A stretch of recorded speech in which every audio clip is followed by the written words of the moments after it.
Bonjour à toutes et à tous et très heureux de vous retrouver ici dans la bibliothèque de l'EM Strasbourg pour parler cette fois-ci des 5 bonnes raisons d'intégrer le PGE de l'EM Strasbourg. C'est tant qu'il n'y en ait que 5, c'est ce que nous allons voir ensemble avec mes intervenants du jour, donc Charlotte, Alexandra et Maxime. Bonjour à tous les trois. Je vous laisse d'abord vous présenter puis ensuite nous allons dérouler les questions que je souhaite vous poser. Ok, donc bonjour à tous, je suis Charlotte Massa, je suis la directrice déléguée du programme Grande École de l'EM Strasbourg. Donc bonjour, je m'appelle Maxime, ancien préparationnaire, première année à l'EM Strasbourg en programme franco-français, deuxième année en supply chain management et président de l'association Startem. Bonjour, moi c'est Alexandra. Alors j'ai fait une prépa ECS à Marseille. J'ai fait ma première année à l'EM en parcours franco-français, ma deuxième année à l'étranger en Pologne. Puis j'ai fait une césure avec 2 stages et là je suis actuellement en double diplôme en alternance pour le marketing et la gestion d'événements. Parfait. Alors, avant de dérouler un petit peu les sujets, peut-être une question préliminaire qui s'adresse à tous les deux. Elle pourrait s'adresser à toi, cela dit aussi. Simplement, pourquoi vous avez choisi l'EM Strasbourg? J'imagine que vous aviez plusieurs écoles en tant qu'admissible puis qu'admis. Simplement, pourquoi l'EM Strasbourg?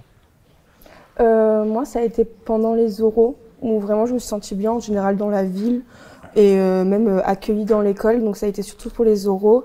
Après, bon, le prix était très attractif comparé à d'autres écoles aussi, vu qu'elle est reliée avec l'université, donc elle était moins chère.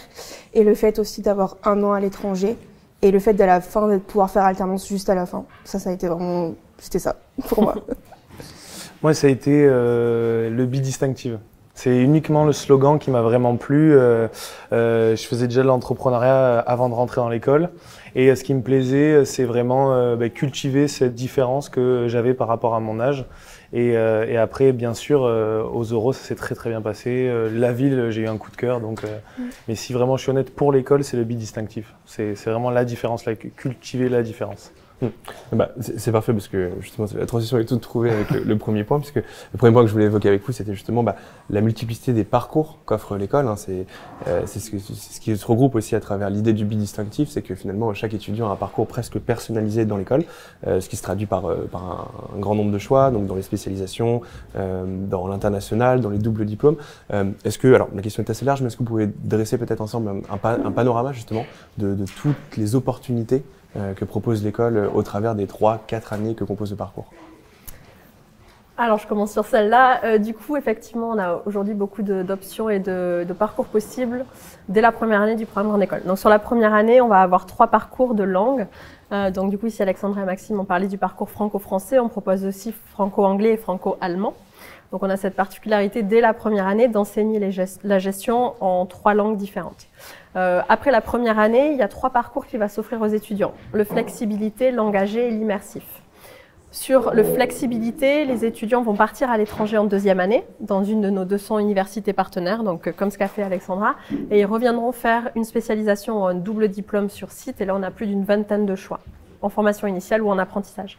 Sur le parcours immersif, on l'a lancé l'année dernière. Après leur première année, les étudiants peuvent faire 2 ans en alternance.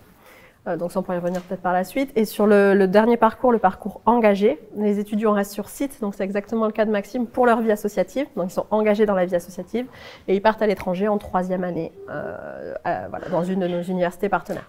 Donc on a vraiment ces parcours qui ont été créés à partir de plusieurs choix. Et à l'intérieur des parcours, on peut choisir des majeurs en 2e année. On en a 7.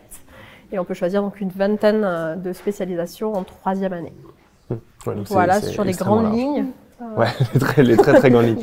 Mais justement, ce serait intéressant d'avoir votre point de vue aussi, parce que précisément en prépa, bon, grosso modo, le chemin est assez tracé. On se demande vaguement si on va faire de la géopolitique ou des maths, mais ça s'arrête à peu près là. Là, vous avez énormément de champs des possibles qui s'offrent à vous. Comment vous avez été guidé justement pour comprendre quelle opportunité parmi celles qui étaient proposées vous correspondait à vous finalement? Je pense que ça s'impose un peu à nous, entre guillemets, par rapport à nos différences, toujours cultiver le bidistinctive. Moi, personnellement, ça s'est un peu imposé à moi. Je voulais cultiver mon entrepreneuriat. J'avais pas forcément envie de partir à l'étranger en 2e année. Du coup, je me suis intégré dans la vie associative, dans un premier temps, dans tout ce qui est liste, bureau des élèves, bureau des sports. et Startem était aussi également là par mon appétence à l'entrepreneuriat. Mais je pense que ça s'impose un peu à nous par nos différences, ce qu'on recherche aussi. Et en fait, le choix nous permet d'avoir du coup une vision globale sur ce qu'on peut faire. Donc c'est génial. Mais on n'est pas lâché dans l'univers comme ça. Alors là, il y a en fait, ce que Madame Massa nous présente, ça fait beaucoup d'un coup. Si on lit juste ça, ça fait beaucoup. Mais en fait, on est vachement accompagné. Les parcours de langue, là, franco-français, franco-anglais, franco-allemand, déjà, ça c'est pareil, ça s'impose à nous par rapport à nos facultés de langue. Mais le reste, vraiment, on est vraiment accompagné par le Cap Carrière, même par les professeurs qu'on rencontre. Donc c'est vachement bien, quoi. On est vachement orienté, quoi. C'est ça qui est plaisant, en fait, à l'EM Strasbourg. Et puis, on sait aussi que même si on peut être dans les assos en première année, on peut partir en deuxième année, c'est pas grave si on lâche l'association, c'est ce que j'ai fait. Je suis partie du bureau des élèves parce que ça m'intéressait pas et je voulais partir en deuxième année parce que par contre, on savait que si on partait en 2A, on pouvait faire alternance. Sauf que si on part en 3A, on pouvait pas. Donc ça a été aussi, ça a été guidé et puis il y avait surtout aussi pour tout ce qui est stage, pour trouver pendant les années de césure, il y a les plateformes aussi, Job Classes, et on est vraiment guidé, je trouve. Donc, c'est vrai que ça a été imposé un peu comme ça. C'est typiquement ce qu'on ressent sur le moment. Les rencontres aussi. Moi, ça a été une rencontre complète pour l'association. L'association Startime, c'était la rencontre avec Lisa, l'ancienne présidente, qui m'a initié à ce que c'était en fait, et donc qui est l'asso sensibilisatrice à l'entrepreneuriat envers les étudiants. Et je me suis retrouvé dans ça parce que l'entrepreneuriat, c'est mon truc, quoi. Mais si on m'avait pas dit que ça existait, je pense que, comme elle a dit, l'alternance, le fait d'avoir l'alternance en 3A, c'est super intéressant pour un étudiant. Donc par plein de critères financiers, parce qu'on ne paye plus l'année, etc., mais aussi en termes d'expérience. On gagne en termes d'expérience tout en étudiant. Oui, d'accord. Donc tout au long du parcours, en fait, finalement, il y a des opportunités qui se présentent et on comprend assez vite si on doit les saisir ou pas en fonction de son profil. C'est vraiment ça, c'est la multiplicité d'opportunités. Ok. Et pardon, du coup, ce que je voulais rajouter par rapport à ça, ce qui est très important, c'est qu'effectivement, à chaque moment du PGE, c'est choix. Bien sûr qu'on ne va pas demander à l'étudiant, dès qu'il arrive au mois de septembre en première année, de dire déjà tout son chemin tracé. Et c'est très important, je pense, comme l'ont dit les deux étudiants ici, c'est que forcément, au fur et à mesure des enseignements, des rencontres, des projets, on va se dire, finalement, je m'oriente plutôt vers ça, et c'est comme ça que ça se construit. Il y a des moments où il y a besoin de rendez-vous avec les équipes, que ce soit pédagogique ou Cap Carrière, par exemple, donc notre service vraiment d'accompagnement, de développement de l'étudiant. On prend rendez-vous, on rencontre, on échange, et puis comme ça, on peut aussi faire ses choix. Dans le parcours à la carte, et ce qui est très important aussi, c'est toutes les périodes de professionnalisation qu'on propose, qui vont aussi permettre à l'étudiant de se situer sur, par exemple, un stage en marketing. Finalement, ça m'a pas trop plu, donc je vais peut-être plutôt m'orienter sur un autre métier. Donc, on a des phases de stage, une année pro aussi là-dessus, de l'alternance. Donc, tout ça participe aussi à développer les choix parcours du PGE. Voilà. Et pour conclure sur cet aspect-là, si parmi tout ce que votre parcours n'est pas tout à fait terminé à l'école, pour certains ça en approche un peu, mais si vous devez retenir un élément en particulier de votre parcours, peut-être qui vous a particulièrement marqué, pour qu'on ait un petit peu justement une idée, qu'est-ce que vous mettriez en avant maintenant que vous avez un peu de recul sur la chose justement? Moi personnellement, c'est mon Erasmus. Même si ça a été pendant le Covid, le fait qu'on a pu partir, c'était que 6 mois au lieu d'1 an, mais le fait d'avoir pu partir et d'avoir pu vivre cette expérience, c'était super important et c'est vraiment ce que je retiens de mon année, de mes 3 ans en école de commerce. Donc en Pologne, tout pour ça. Ouais, en Pologne. Ouais, moi, c'est l'opportunité. L'EM m'a permis de créer des opportunités, de les saisir par la suite. Et voilà, ça m'a permis, avec la ruche, dans l'incubateur de l'EM, de créer une entreprise, de me développer professionnellement, personnellement. Donc, c'est vraiment créer et saisir l'opportunité. Extrêmement clair. Alors, on va aborder un deuxième point qui est l'accompagnement. Alors, on l'a déjà évoqué en l'occurrence, mais cette fois-ci, l'accompagnement peut-être plus à l'aune de la professionnalisation, ce qui est après tout l'objectif ultime d'une école. Là aussi, justement précisément l'accompagnement est peut-être un peu le maître mot à l'EM Strasbourg, avec un véritable parcours fléché qui permet aux étudiants de se rendre compte finalement. Alors certains arrivent avec un projet très défini, d'autres pas du tout, hein, c'est la réalité bien sûr des étudiants que vous accueillez. L'objectif c'est que à l'issue de ces 3-4 années d'école, eh bien les étudiants arrivent vers un premier emploi déjà d'une part, mais un premier emploi surtout qui leur correspond. C'est véritablement la promesse que vous leur faites. Exactement. Ouais, exactement. À travers cette idée du bidistinctif donc qu'on a déjà évoqué, l'idée c'est que le parcours tel qu'il est construit et avec toutes les opportunités qu'on propose, l'étudiant arrive à les saisir et à se construire un parcours qui lui correspond. Donc cette idée de révélateur de personnalité et de talent, et que donc à la fin, dans l'insertion professionnelle, quelle qu'elle soit, entrepreneuriat ou en entreprise, l'étudiant se sente bien dans son travail et surtout bien en ligne avec qui il est et ce qu'il souhaitait faire. C'est pour nous très important.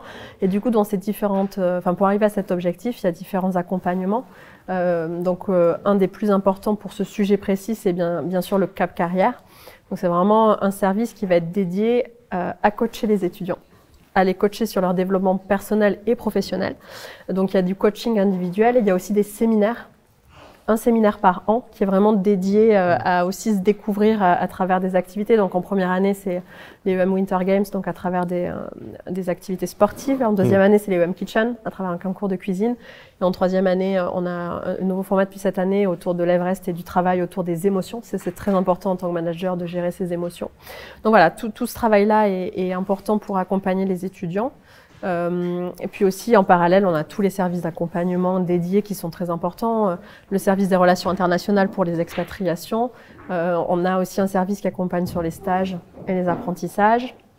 Et puis un service action sociale qui est aussi là pour les étudiants qui ont des difficultés, quelles qu'elles soient, financières, psychologiques, médicales. Voilà. Donc on a tous ces services-là qui accompagnent les étudiants au quotidien pour être bien et atteindre leur objectif d'insertion. Je te voyais acquiescer. Je sais pas si non, mais c'est vrai parce que je pensais en fait à mon expérience des Winter Games. Et en première année, c'est un truc qui m'a beaucoup marqué parce qu'au début, si je suis vraiment sincère, c'est un truc qui pas m'embêtait à faire, mais je trouvais que c'était un peu inutile. Et l'avoir fait, après l'avoir fait, je me rappelle très bien avoir appelé ma mère et avoir dit, tu vois maman, ce truc-là, ça m'a permis en fait d'ouvrir des yeux sur des compétences qu'il faut dans le monde professionnel. Tu peux préciser juste typiquement l'intelligence collective. Ouais. Moi, j'ai toujours entrepris seul. Je suis très solitaire. Et pourtant, en fait, les Winter Games te poussent à réfléchir collectivement. Et c'était super intéressant. Il y avait un jeu avec un bâton. C'était un cercle. Et c'est vrai que c'est super ce truc. C'est un cercle. Il y a un bâton. Il faut tenir avec le bâton le doigt et il faut le lâcher dans le bon sens à un endroit précis pour que la personne derrière le rattrape. Et si tu fais mal ton travail, ça tombe, tout tombe. Ouais. Et donc, c'est de l'intelligence collective. Et toutes les épreuves sont basées sur l'intelligence collective. Et donc, ça te permet de travailler ça. Alors, ça permet de travailler d'autres choses, mais moi, ce que j'en retiens vraiment, c'est cette intelligence collective qui permet d'aller plus loin et donc, du coup, de multiplier ses efforts. Et je trouvais ça super intéressant. Et c'est pareil dans les Open Kitchen pour la création d'un esprit street food, d'un mini-restaurant. Et c'était super intéressant parce que là, vraiment, on rentre dans le monde professionnel. Comment tu crées ça? Il y a un budget, l'éco-responsabilité, les problématiques environnementales et sociétales sont présentes dans le projet. Donc en fait, ça nous immerge complètement dans le monde du travail, quoi. Oui, en plus, toi, ton projet est assez atypique. Enfin, atypique. Il y a beaucoup d'étudiants qui veulent devenir entrepreneurs, mais en l'occurrence, toi, tu as vraiment franchi le pas. Ouais, mais c'est très bien, je trouve. Ce côté collectif, ça t'a vraiment aidé. Ouais. Non, c'est des activités qui, de base, on peut se dire, ça va pas vraiment nous servir. En fait, on les fait et on en tire du positif, quoi. On en tire du positif, c'est très bien. Moi j'aime bien. Et j'attends, mais du coup, en 3A. On verra ça. Justement, toi, la 3A, tu la connais un peu plus, donc qu'est-ce que tu peux nous dire précisément à ce sujet? C'est quand même plutôt épuisant, l'alternance. En général, on s'attend pas à ça. C'est très honnête de ta part. Oui, oui, c'est vrai. Mais c'est vrai qu'on a un rythme un peu plus... Comme je suis en double diplôme, c'est un rythme un peu différent de ceux de PGE, qui sont... Donc on a 3 jours et 1 semaine et demie travail. Donc c'est plutôt épuisant, mais c'est super intéressant parce qu'on voit des nouvelles personnes. On a aussi beaucoup d'intervenants qui viennent des entreprises, par exemple de l'Office du tourisme de Strasbourg. Enfin, parce que quand je suis en événementiel, c'est intéressant d'avoir ça. Et puis c'est la dernière année, quoi. Donc on profite encore un peu des instants d'étudiants, vu qu'on a quand même pas mal d'aide et tout pour l'alternance. Donc Dans la troisième année, c'est bien de retourner sur site, en tout cas. Et est-ce que tu sens que ton projet professionnel est vraiment arrêté maintenant? Je sens que je change de projet. Okay. Parce que je partais dans l'associatif, dans l'événementiel associatif. Et là, je me rends compte que je veux faire autre chose, mais dans l'événementiel. Mais justement, le fait d'avoir fait en alternance, de l'avoir fait dans une association, de voir en fait, et de me dire, bah en fait, ok, mais pas pour l'instant. Ok, donc en fait, tu as affiné ton projet, tu n'es pas non plus parti totalement ouais, dans une direction différente. Il n'a pas complètement changé non plus, mais je me suis dit, bah, avant de faire ça, il faut faire autre chose quand même avant. Donc oui, plutôt affiner que changer complètement. Mais en tout cas, tu penses avoir trouvé ta voie, en tout cas. Si je peux rajouter, parce que tu me dis si je me trompe, mais je trouve que c'est quelque chose qui est vachement intéressant à l'EM. On parlait de première année, comme toi tu as fait, l'association, et après, pas obligé d'être engagé pour rester. Et bien ça, c'est super, parce que du coup, tu as testé l'événementiel, mais ça l'a fait pour beaucoup de gens, moi que je connais, et moi personnellement aussi. On a testé quelque chose, cette quelque chose-là nous a plu ou pas. Du coup, on a pu, en deuxième année, se réorienter. Et on parlait du choix à la carte, de vraiment avoir ce choix-là à l'EM. Et c'est un truc qui est super parce que du coup, on s'engage dans un monde professionnel qui est l'associatif, qui reste un peu étudiant, mais qui est professionnel. Et on teste quelque chose, et ce quelque chose-là, s'il nous plaît pas, du coup, ça nous permet vraiment de nous réorienter en 2A et même dans le futur pour vraiment trouver notre cible. Donc tu posais la question si son projet est vraiment arrêté. Je pense qu'il y a eu ça dans l'évolution. C'est vraiment ce choix-là de step by step. J'ai testé plusieurs choses et je suis resté dans le cadre de l'école. Ouais, c'est ça, de tester, ça va pas, et puis d'affiner. Ouais. Et vraiment pour finir là-dessus, en lien avec l'accompagnement et le premier sujet, effectivement, je redis que rien n'est fixé. Donc en deuxième année, quand un étudiant choisit une majeure, qu'elle soit à l'étranger ou sur site, imaginons il fait une majeure, je sais pas, en supply chain management, et ensuite il va faire un stage ou une année pro où il va faire 2 stages dans l'entreprise.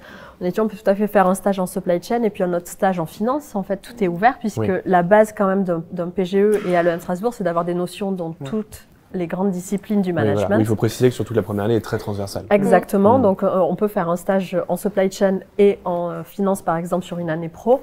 En troisième année, même s'il y a eu la majeure en 2A supply chain, un étudiant peut tout à fait faire une spécialisation en finance parce qu'il s'est rendu compte durant son stage que c'était quelque chose qu'il voulait. Donc là-dessus vraiment ça se construit au fur et à mesure et c'est ça aussi un PGE, c'est que il faut que ce soit flexible et il faut que l'étudiant puisse à un moment donné au fil de ses étapes et de ses expériences, pouvoir aller où il veut, du coup, sur son diplôme. Bien, je vous propose de passer au troisième point. Alors là, peut-être un peu plus technique, en l'occurrence, c'est la qualité académique de l'EM Strasbourg. Quelles sont les distinctions, en réalité, dont on peut se targuer l'école? Alors, on a d'une part, effectivement, l'appartenance à la banque Écrécom, évidemment, qui est quand même gage d'une certaine qualité. Il y a évidemment d'autres aspects. Et peut-être préciser aussi, porter la focale sur un élément assez particulier, puisque l'EM Strasbourg est, à ma connaissance, en tout cas, la seule grande école de management intégrée à l'université, en l'occurrence à l'université de Strasbourg. Simplement, qu'est-ce que cette particularité change concrètement pour les étudiants? Ok, alors c'est une très bonne question, merci de la poser. Donc effectivement, l'EM Strasbourg est la seule business school en France à être rattachée à l'université de Strasbourg. Donc on est une composante de l'université de Strasbourg, ce qui nous donne plusieurs avantages. Donc c'est positif. Le premier avantage, c'est effectivement le fait d'être dans un environnement clairement académique. Donc on a des laboratoires de recherche, on a un corps professoral enseignant-chercheur qui nous permet vraiment d'avoir des disciplines représentées au sein de l'école et puis plus largement de pouvoir collaborer avec d'autres composantes aussi de l'université. Et donc ça c'est très important pour nous. On a par exemple un double diplôme avec Sciences Po. On a un double diplôme avec la faculté de sport. On a des doubles diplômes ici avec nos masters universitaires, donc par exemple comme fait Alexandra, celui de marketing et gestion des événements. Donc cet environnement université qui est plus large que l'école nous permet vraiment de faire bénéficier à nos étudiants de certaines choses. De manière plus concrète aussi sur leur quotidien, finalement les étudiants sont inscrits à l'EM Strasbourg mais aussi à l'université. Donc ils bénéficient de tout le campus, de tous les sports sur le campus, du Crous, des cafétérias, tout ça fait partie de leur inscription. Donc ils bénéficient vraiment de la force de l'université de Strasbourg, parce que c'est une grande université en France. Et un autre point très important, c'est l'international. Je pense qu'on en reparlera, mais par le fait d'être à l'université, on a pu négocier des accords à l'étranger qui sont vraiment sur des réciprocités, d'accord? Donc un étudiant qui part chez nous, c'est un étudiant qu'on accueille. Donc ça veut dire que c'est pas de frais supplémentaires de scolarité pour nos étudiants et puis surtout qu'on a un campus très internationalisé. Donc ça aussi c'est très important pour nous. Voilà sur l'université. Ok. Alors, avant de vous donner la parole aussi justement sur votre ressenti, un mot aussi sur les accréditations. Hein, depuis maintenant quelques temps, eh bien, l'UM Strasbourg a ce qu'on appelle la triple couronne, c'est-à-dire SCSB, Equis, en bas, les 3 accréditations internationales majeures. Simplement, qu'est-ce que cela dit de l'école et simplement comment vous envisagez justement cette distinction. On le rappelle, hein, c'est moins d'1% des business schools à l'échelle mondiale qui détiennent ce fameux label.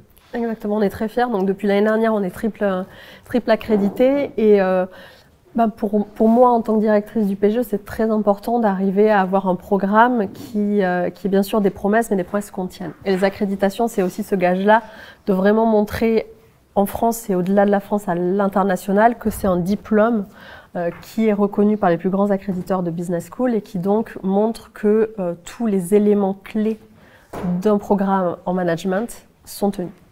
Donc pour moi, c'est très important et je pense que c'est ce qui rend aussi la qualité du diplôme de l'EM Strasbourg d'avoir cette triple couronne. En tout cas, ça en atteste, du moins, ça c'est sûr. Peut-être un mot, bon, alors sur la triple couronne, c'est peut-être un petit peu plus lointain pour vous, mais en tout cas sur l'université, comment vous le percevez justement cette spécificité, j'allais dire, de l'EM Strasbourg? Moi, je sais que comme Madame Massa a dit, on a le sport gratuitement. Donc, j'ai pris des cours de danse qui est à l'université, donc pas très loin. Et c'est vrai que je me rendais pas compte qu'on avait le droit à ça parce qu'on était à l'école, en fait, ouais. Parce qu'on était à l'EM. Donc, c'est vrai que ça fait des activités en plus. Et puis, on a accès à toutes les universités de Strasbourg, mais aussi, si on veut, par exemple, je viens de Marseille, je veux aller réviser à Marseille, je peux aussi aller sur Marseille parce que je suis inscrite à la fac en même temps, et pas à l'EM. Donc, c'est vrai qu'on le voit au quotidien, mais en fait, on s'en rend pas compte que c'est grâce à ça. Donc, c'est après. Ouais, c'est totalement intégré dans votre quotidien, en fait. C'est vraiment ça, ouais. Ouais, je vois. Je suis complètement d'accord. Surtout sur le sport. Moi, j'ai repris la natation un peu grâce à ça avec l'université, plutôt d'aller dans un club, etc., et de payer une licence, de dépenser des frais exorbitants. J'ai grâce à ce jumelage, ce jumelage entre l'université et l'EM Strasbourg, j'ai pu reprendre le sport tranquillement, sans difficulté en fait. En plus, je suis pas de Strasbourg, moi non plus, je suis du Sud. Donc, quand on arrive dans une nouvelle ville pour trouver, se familiariser avec tout ça, c'est beaucoup plus immersif. Oui, voilà, c'est ça, là, tout de suite, vous êtes attaché à une espèce de grande famille universitaire, et même au point que toi, au-delà du coup de l'extra-académique, toi, c'était même une partie de ton cursus, en fait, avec le double diplôme. Ouais. Ça, c'est avec un master universitaire, donc c'est quand même relié à l'EM. Et c'est vrai que en première année, je m'étais pas rendu compte que c'était via un double diplôme. Je pensais que c'était l'école de commerce qui proposait ça. Et puis en fait, le fait de pouvoir après le mettre sur mon CV ou quoi, c'est vrai que ça rajoute quelque chose en plus.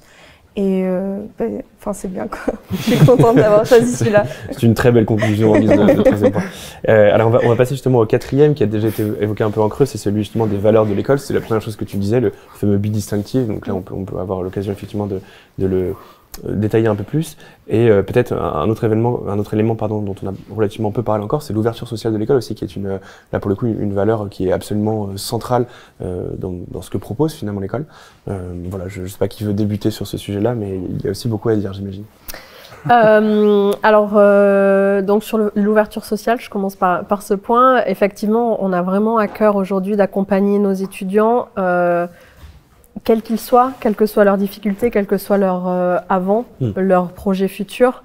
Donc on a différentes choses. On a une politique de bourse qui est assez importante. Donc bien sûr l'accès possible aux bourses Crous, mais aussi à d'autres bourses qui sont spécifiques soit à l'université, notamment pour partir à l'étranger, bourse Erasmus. On a aussi des bourses spécifiques écoles. Par exemple, on a lancé l'année dernière la bourse distinctive, donc qui est une bourse qui donne une remise de frais de scolarité sur les meilleurs étudiants de chaque promo, en lien aussi avec leur niveau de bourse. On a aussi cette volonté de développer le bien-être étudiant. Donc l'idée d'avoir une salle dédiée où les étudiants peuvent se retrouver quand ils en ont besoin, seuls ou échanger avec quelqu'un. On a bien sûr les frais de scolarité. Tout à l'heure, ça a été évoqué dans le choix d'Alexandra de l'école. Effectivement, on a des frais de scolarité qui sont moins importants que dans d'autres écoles.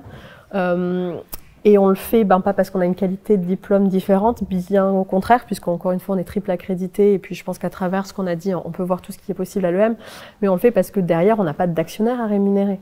en étant à l'université, 1 euro qui est investi par les étudiants dans les frais de scolarité, c'est vraiment 1 euro qu'ils retrouveront à un moment ou à un autre dans tout ce qu'ils ont au sein du PGE sur leurs 3 ou 4 années avec nous.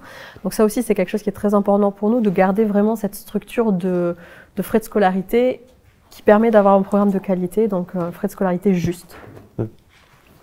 C'est vrai. Je rejoins. Non, mais parce que je pensais à une notion complète que vous avez dit, c'est le bien-être. Et c'est vrai qu'en étant étudiant, pas de la région, connaissant pas l'école, arrivant débarquer dans un nouveau écosystème, etc., les premiers ressentis que j'ai eus, c'est ça, c'est de la bienveillance. Vraiment, quand on a une question sur n'importe quoi, la multiplicité des choix de parcours, on peut aller dans un bureau à l'étage. T'as toujours un interlocuteur, en fait. Ouais, en fait, mais c'est surtout quand tout le monde prend le temps pour nous répondre. Tout le monde prend le temps pour nous répondre, c'est avec bienveillance, c'est jamais là, il est cette heure-ci, il faut que j'aille manger ou quoi. Voilà, comme on peut peut-être voir dans notre école, je sais pas, mais en tout cas, chez nous, c'est vraiment comme ça. C'est ce que tu disais, c'est un peu familial, avec toute proportion gardée, mais ça reste dans cet esprit-là. Ouais, c'est ça. Oui, tu as pas l'impression d'être un numéro dans un grand. C'est ça. Le côté humain est super important en fait. Ouais. Et on le voit par rapport aux carrières FIR, avec la SS First, etc. Les Winter Games, il y a un accompagnement. En fait, les gens sont choisis de manière avec un critère très humain. Et ça, on le ressent vraiment par rapport à d'autres expériences même scolaires qu'on a eues, quoi. Ça, je pense aussi sur le côté humain, effectivement, sur la taille de nos promotions. On a vraiment des promotions, et c'est volontaire, qu'on peut dire cohérentes avec ce qu'on propose. Donc, par exemple, après une prépa où on est sur des petites cohortes, on peut se dire, oh là, je vais me retrouver en école, dans des amphis, etc. Notre première année, la promotion, c'est 350 étudiants environ. Mais 90% des cours sont en groupe. De 30-40 étudiants maximum. Comme une classe de prépa, quoi. Exactement. Il y a 2 cours en amphi dans l'année. Sinon, tout le reste se passe vraiment en petits groupes. Pour le coup, si on est en track franco-allemand, c'est encore un plus petit groupe. Et il y a vraiment cette volonté de, voilà, s'il y a des difficultés, les groupes sont adaptés, on n'a pas beaucoup d'étudiants et c'est vraiment important pour nous de garder cette logique de taille humaine. Alors, je vais pas dire que je connais tous mes étudiants, bien sûr, mais je pense qu'il y a cette logique où, voilà, on est une petite école, volontairement, et on est capable d'accompagner les étudiants quand ils en ont besoin individuellement. Je sais pas si tu veux ajouter, il y a beaucoup de choses qui ont été dites. Moi, je l'ai ressenti surtout quand j'étais à l'étranger, parce que c'est vrai qu'à l'étranger, il faut préparer beaucoup de papiers, il faut demander les bourses, et ça a été on va dire un long trimestre sur ça. Et même quand on était là-bas, la personne qui s'occupait parce que comme c'est par localisation, donc nous c'était l'Europe de l'Est, la personne qui s'occupait de l'Europe de l'Est nous répondait dans la journée ou même le maximum le lendemain. Donc on avait vraiment l'impression que même si on était loin, de l'école, puis à Strasbourg, on était quand même encore là et qui nous s'occupait de nous. Donc je l'ai vraiment ressenti à ce moment-là. Ouais, donc c'est même au-delà des frontières, donc à différents moments du parcours. Alors tu l'évoquais aussi tout à l'heure, la dimension internationale de l'école. Alors il y a d'une part effectivement une forte propension internationale parce que vous avez beaucoup d'accords de double diplôme, beaucoup d'accords avec des universités, mais réciproquement il y a aussi une grande diversité de cultures et de nationalités en réalité dans l'école. Exactement. Donc c'est vrai qu'on a, du coup, au sein du PGE, en fait, il y a 2 niveaux sur cette idée d'internationalisation sur site. Donc déjà, on recrute aussi des étudiants sur un concours international. Donc on a des étudiants qui viennent faire leur PGE, donc en 2 ou 3 ans, qui viennent des 4 coins du monde. Donc sur un parcours francophone ou anglophone. Du coup, petite parenthèse, mais on peut faire les 3 ans sur un parcours totalement anglophone, y compris pour des étudiants qui viennent... Francophone, anglophone, germanophone, c'est ça? En germanophone, on ne peut pas faire totalement son parcours en allemand, mais on a des opportunités de le faire au fil du parcours. Par contre, on peut faire 100% en français ou 100% en anglais. Et il y a aussi la partie internationalisation qui effectivement se joue sur ce que je disais, la réciprocité des échanges. Donc un étudiant à nous qui part dans une université, c'est un étudiant qu'on reçoit en échange. Donc quand Alexandra est partie 6 mois en Pologne, à Cracovie, c'est ça? Voilà, on a reçu en échange un étudiant de Cracovie, de l'université où elle était, qui a passé 6 mois ou 1 an avec nous. Et c'est des étudiants qui sont mélangés avec nos étudiants sur site ici. Donc, par exemple, Maxime, cette année, je pense qu'il a eu des cours avec des étudiants visitants. Voilà. Donc, c'est aussi se dire que s'internationaliser, c'est très important dans le monde dans lequel on vit si on veut être un manager. C'est possible à l'EM quand on va 1 an à l'étranger, mais ça se fait aussi ici à Strasbourg. Ça va au-delà en fait de simples cours ponctuels où on côtoie des gens à l'étranger. Moi, par exemple, je suis en majeure supply chain dans ma classe. tous mes cours que j'ai cette année, j'ai des personnes qui sont d'Asie, du Mexique, de l'Europe de l'Est, du Nord-Est, du Nord, de l'Europe du Nord, pardon, de Suède, etc. Donc en fait, ça nous pousse à nous commencer ce chemin d'aller à l'international. Donc on commence à parler anglais, donc on s'améliore, etc. Et en fait, c'est super parce que même en termes d'opportunités, je reviens sur ça, mais je parle beaucoup de ça. C'est super parce qu'on rencontre des gens de différentes cultures, donc on parle, on se dit mais comment ça se passe chez toi, qu'est-ce que c'est en ce moment? Là, il y a pas longtemps, je crois que c'était en janvier, il y a eu le Nouvel An chinois. Et nous, on a beaucoup d'Asiatiques qui sont de Chine, et on a parlé de ça, et ils ont fait une présentation et tout en cours, et c'était super intéressant en fait, puisqu'ils nous ont complètement immergés dans leur culture. Et moi qui voulais pas du tout aller en Asie, ça m'a ça va être sympa. Là, évidemment, choisir c'est renoncer, c'est ce qu'on dit énormément. Bon, en tout cas, bon, il y a beaucoup d'opportunités et oui, effectivement, un vrai brassage culturel au-delà de l'expérience qui est assez longue en plus à l'OM Strasbourg International. Une vraie réciprocité, on le raconte. Mais on l'entend aussi, hein, même si vous vous baladez dans les couloirs, on entend qu'il y a des gens internationaux. Hein. Ouais. Ça parle anglais, ça parle espagnol, ça parle allemand, ça parle chinois, ça parle italien, ça parle beaucoup de langues. Et c'est vrai, hein. Ouais, c'est vrai. Parce que même pendant les admissibles, l'occasion de s'en rendre compte aux admissibles, ça pour le coup, c'est. En tout cas, on leur souhaite. Encore faut-il être admissible. Bon, c'est encore une autre paire de manches. Mais il y a les écrits pour ça, et puis il y a tous les précieux conseils de mage en prépa également pour y parvenir. Je fais ma petite publicité personnelle. Eh bien bon, sans transition aucune cette fois-ci, du coup, je vous propose de parler du 5e point, qui est donc l'environnement, l'expérience étudiante de manière générale que propose l'école, et puis la ville de Strasbourg aussi, ville strasbourgeoise, alsacienne, française, européenne aussi énormément. Vous deux, bon, de ce qu'on comprend, vous n'avez pas trop mis les pieds à Strasbourg avant l'EM, c'est ce que j'avais cru comprendre. Simplement, qu'est-ce que vous avez pensé un peu du campus, de la ville, comment vous êtes acclimaté à cette nouvelle vie strasbourgeoise? Au début, c'était un peu dur parce que c'est vrai qu'on est arrivé en septembre-octobre et venant de Marseille, il n'y avait pas de soleil. Donc c'était un peu dur à ce moment-là. Bon, aujourd'hui, il y en a. Mais en fait, au final, la ville, elle est vraiment très accessible, que ce soit en vélo, en tram, en bus, même à pied, parce que à pied aussi, c'est possible. Le fait que l'école soit pas en centre-ville, mais vraiment très proche du centre-ville. On est à 2 arrêts de tram du centre-ville, donc le fait qu'elle soit au milieu, c'est aussi très accessible parce qu'entre midi et 2, si on a du temps, on peut aller en centre-ville. Oui, c'est vraiment juste à côté. Hein. Le Forêt-Noire, où on se situe, c'est... Oui, c'est vraiment à côté. Et puis en fait, c'est une ville très étudiante, à taille humaine aussi. Comme l'école, la ville est à taille humaine. Et le fait qu'on soit juste à côté de l'Allemagne, on a vraiment, on peut aller facilement dans chaque pays, on va dire, un peu à côté, grâce à des assos. Je sais que je suis partie en bus à Vienne et à Prague avec une asso de l'école. Donc, franchement, le Nord, ça fait pas si peur que ça. Ah oui, ouais. Quand tu dis ça en tant que Marseillais, c'est que t'as une vraie adoption là. Toi, remarque Montpellier, c'est en termes de soleil, on est un peu pareil. Je partage complètement. Je suis arrivé en août, de ma première année. Je me suis installé et le premier mois, il a neigé. Moi, à Montpellier, quand il neige, on sort pas. C'est vrai, mais c'est con, mais c'est vrai. Il n'y a pas tous les systèmes où il faut déneiger, etc. Donc, je peux aller en cours.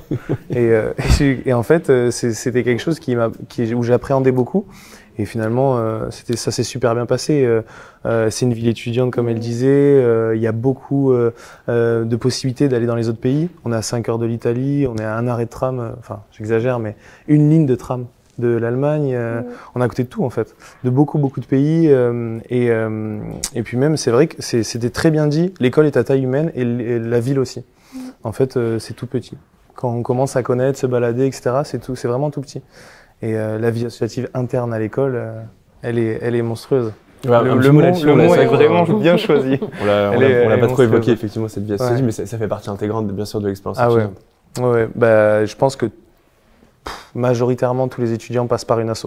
Qu'on soit dans un poste à responsabilité ou juste membre, on passe par une asso parce que ça donne envie, en fait. C'est tout cet esprit un peu qui nous a été importé par les États-Unis, on va dire. Enfin, moi, je l'ai vu comme ça.